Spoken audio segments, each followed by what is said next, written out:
নমস্কার, কেমন আছেন সবাই? আমি সঞ্চিতা।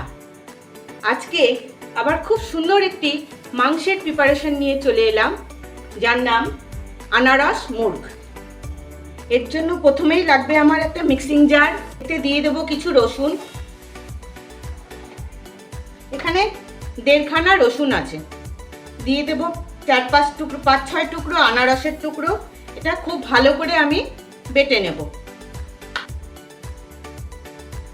এবার আমি কিছু মুরগির মাংস নিয়ে নিয়েছি। যখন লাগবে মুরগির মাংস ভালো করে ধুয়ে নিয়েছি। এখানে 1 কেজি মতন মুরগির মাংস আছে, রেগুলার কাট।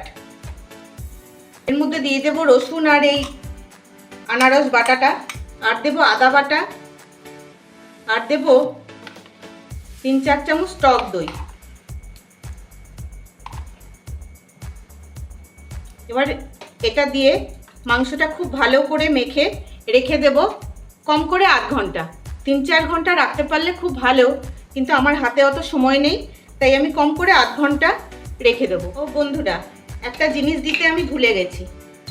এর মধ্যে অল্প গোলমরিচ গুঁড়ো, অল্প লবণ দিয়ে মাখিয়ে রাখবো। ফিরে এলাম 8 ঘন্টা পর। এবার প্রথমেই আমি গ্যাস জ্বালিয়ে একটা ফ্রাই প্যান বসিয়ে নিলাম। দিয়ে দেবো পরিমাণ মতন সাদা তেল।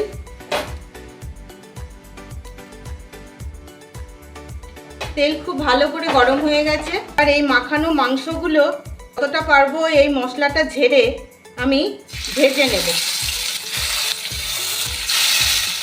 এটা ঢাকা দেব না, এরকম ঢাকা খোলা রেখেই ভালো করে ভেজে নেব। এই ঝাঁকটা ভাজা হয়ে গেছে। দেখুন মাংস এত নরম হয়েছে, ভাজতে ভাজতেই নরম হয়ে গেছে, একদম সেদ্ধ হয়ে গেছে। আস্তে আস্তে তুলে নিচ্ছি। মাংসগুলো এত ছোট করে এনেছে না, আর একটু বড় করা দরকার ছিল। যেরকম এনে দেয় সেরকমই তো রান্না করতে হয়, ওই জন্য ভাজতে ভাজতেই খুলে যাচ্ছে, এত নরম হয়ে গেছে। আনারস মাখানো আছে না, সেই জন্য খুব সফট হয়ে গেছে। দই,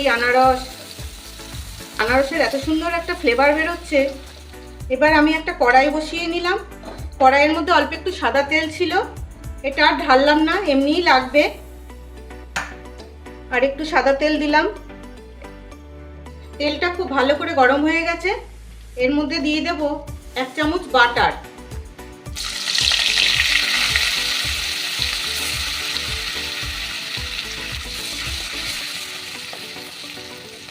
বাটারটা গলে গেছে। এখানে 3টে পেঁয়াজ আমি কুচো করে ভালো করে হাত দিয়ে চটকে ম্যাশ করে রেখেছি, এটাকে ভেজে নেব। 3টে একটু বড় সাইজের পেঁয়াজ। এই পেঁয়াজটা ভাজা হতে হতে আমি একটা মশলা করে নেব। এখানে আছে পোস্ত, এই চামচের 1.5 চামচ মতো। আমি একটু জল দিয়ে ভিজিয়ে রেখে দিয়েছি। এই চামচের 1.5 চামচ পোস্ত, কয়েকটা আমন্ড মানে কাঠবাদাম, এই 12টা কি 13টা, এটাকেও আমি ছিলে রেখেছি। আর 5-6টা কাঁচা লঙ্কা, এই 3টে আমি খুব ভালো করে পেস্ট করে নেব। পেঁয়াজটা খুব ভালো করে ভাজা হয়ে গেছে, আর বেশি ভাজবো না। এবার দিয়ে দেব আনারস।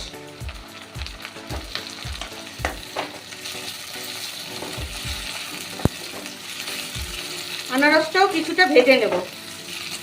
আনারসটা ভাজা হয়ে গেছে। এবার এই যে দইয়ের যে এই মশলাটা ছিল, এটা দিয়ে দিলাম। এটা ধুয়েও দিয়ে দিলাম।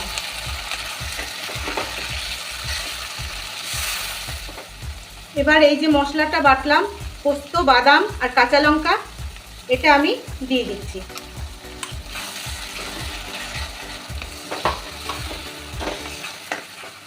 মশলাটাও খুব ভালো করে ধুয়ে দিয়ে দিচ্ছি। আর এই ফ্রাই প্যানে যে তেলটা লেগে আছে, এটা পুরোটাই দিয়ে দেবো। একটু গরম জল দিয়ে ফুটিয়ে দিয়ে দেবো। এটা গরম জল দিয়ে ধুয়ে তেল, মশলা এটা দিয়ে দিলাম। কি সুন্দর লাগছে দেখতে, গন্ধটাও দারুণ বেরিয়েছে।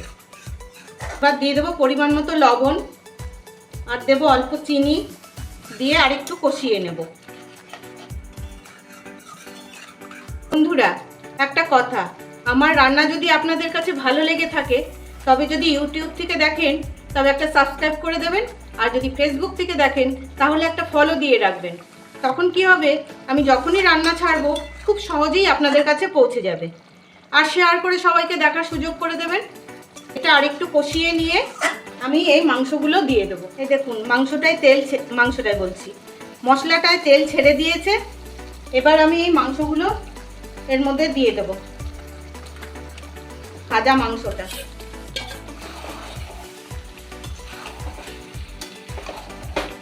দিয়ে একদম সিমে করে আর একটু জল দেব, গরম জল। মাংস খুব ভালো করে কষে গেছে, মশলার সাথে পুরো তেল ছেড়ে দিয়েছে। এবার একদম গ্যাস কম করে এর মধ্যে দিয়ে দেব ফ্রেশ ক্রিম। ফ্রেশ ক্রিম যদি আপনাদের কাছে না থাকে দুধের সরও দিতে পারেন, বা তাও যদি না থাকে একটা 10 টাকা দামের আমুলের প্যাকেট গুলে দিয়ে দিলেও কিন্তু ভালো হয়।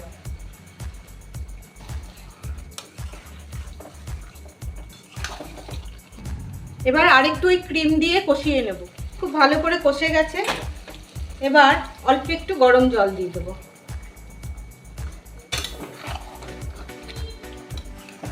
আর দেব কটা কাঁচা লঙ্কা, আমি গোটাই দিয়েছি, আপনারা যদি ঝাল বেশি খান চিড়ে দেবেন।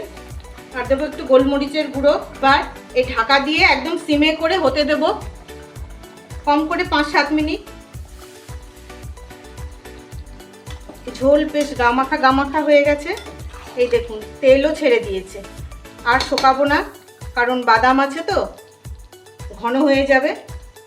এবার দিয়ে দেব অল্প একটু জায়ফলের গুঁড়ো। আমার জায়ফলের গন্ধটা বেশি ভালো লাগে না বলে আমি অল্প দিলাম, আপনাদের যদি ভালো লাগে আর একটু দেবেন। দিয়ে ঢেকে রেখে দেব আরও 5 মিনিট। তৈরি হয়ে গেল আনারস মুড়। কেমন লাগলো জানাবেন, ভালো লাগলে কিন্তু অবশ্যই জানাবেন আর আমার পাশে থাকবেন। তবে আজকের মতন আসি, ভালো থাকবেন সবাই।